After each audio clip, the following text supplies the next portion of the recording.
That's a difficulty there as well, isn't it? Because the problem is that the people who are the best advisors are not necessarily best at advertising themselves, and so they have to be sought out. Of course, the best way of doing it is by referral, talking to a colleague or even indeed a competitor and finding out how someone has done in a certain environment, finding out whether or not they understand your aspirations, whether they understand the size of the firm that the business that you are at the moment, and indeed, of course, whether or not they have the specialist knowledge of your company and of your industry in a wider sense. And I think that's obviously a given, that knowledge, but really the most important thing above all is attitude. And I think if you can find somebody who instinctively wants to serve, and I use that word advisedly because it's an old-fashioned word, but it really is important. If you can find somebody who really wants to work with you, then that is the most important thing.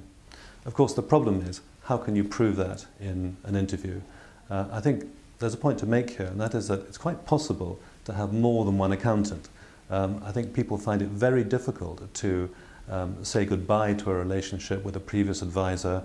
They may have outgrown them, there may be a close relationship there, but I would get round it by saying to you, try the new person with a specific task. And if that new advisor is worth their salt and they are the right person for you, they will be prepared to work alongside you.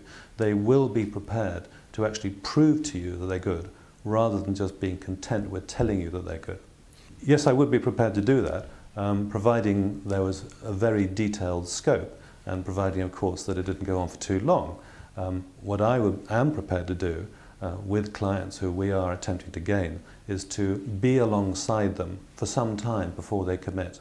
And we don't necessarily need to do a large piece of work, but what we will do is we will prove to them that we are interested in working with them.